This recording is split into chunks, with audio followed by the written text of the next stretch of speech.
He says, "Do you think the innovations help protect the equipment from bad contractors?"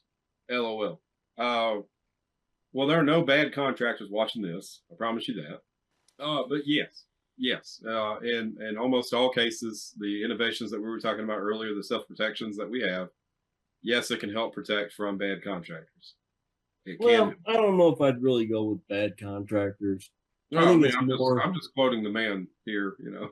I'm saying, but if you don't understand, it's lack of education, right? Yeah. So, Right. and I don't have a problem with somebody that's never worked on a mini split calling our tech support team to start getting involved and learning the equipment. Because how else are you going to learn? We all started from ground zero somewhere along the way. Yeah. The only way you're going to learn the equipment is to start working on the equipment, reading documentation, listening, going to training classes, whether they're broadcast training classes or they're, personal in-room training classes. But yeah, I encourage everybody to learn all you can about inverter driven equipment. Yeah. No, How I they mean, I function. can say we all have an appreciation for people, that have the motivation to learn. I don't know how many times I've actually had. I mean, I have appreciation for somebody who calls up and says, "I don't know a dang thing about this unit." That's fine. Hell, that's what we're here for. That's why people call our tech support, why it's set up the way it is, why it doesn't take 4 days to get a return call, all that kind of stuff.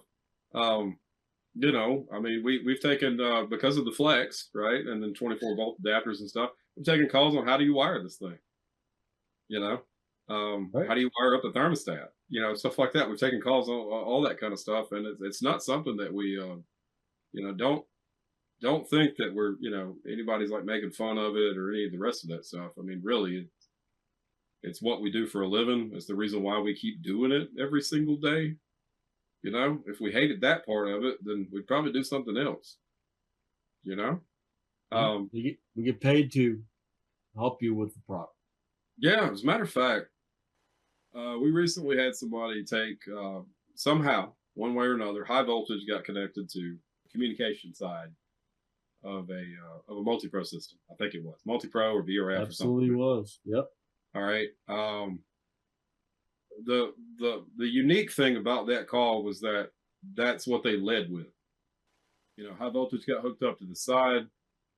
Can you help me find out what all could be wrong with this?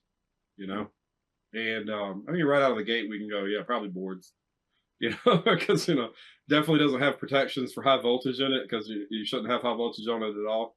But, we might be looking at fan motors. There's all kinds of stuff to test or whatever. But the interesting part about it was leading with that part. I don't know how many times, we've suspected, or I have in the past on tech support calls, suspected that something like that occurred. But they'll find it, they'll go ahead and correct it. Then they call in and go, I don't know why it's this way. I don't know what could have possibly happened. I don't know all the rest of that stuff. But the fact is, I mean, we ended up in that case, we replaced the stuff under warranty and, got it all going and all that. I'd like to think the guy was very appreciative of that, and I mean, our thought process on that is, I mean, you told the truth, Mm-hmm. saved us a whole hell of a lot of time, telling the truth. I mean, and stuff like that happens all the time. People make mistakes. Like God knows we have. I mean, we've done it on test equipment in our own lab. Asking how many things I broke on the first flex sample I got. Well, to be real, I'm the one that took that call. Yeah. And I specifically told the guy, this is, well, just be straight with me. Did you apply power to those units? And he said, yeah, I did. I said, okay. Then I know what we need to do from here. Right.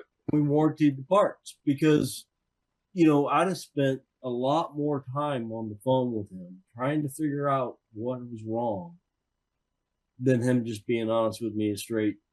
And the cost of the indoor units that we had to replace was not expensive enough to even create the problem.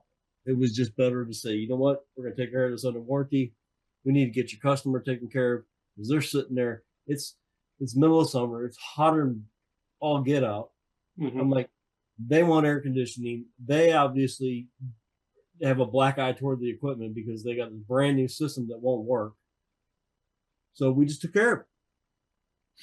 The contractor was appreciative, and I encourage that to anybody that calls our tech support team. Just be honest with us, because we're not here to throw people under the bus. We Right. want to help Well, help them with the equipment.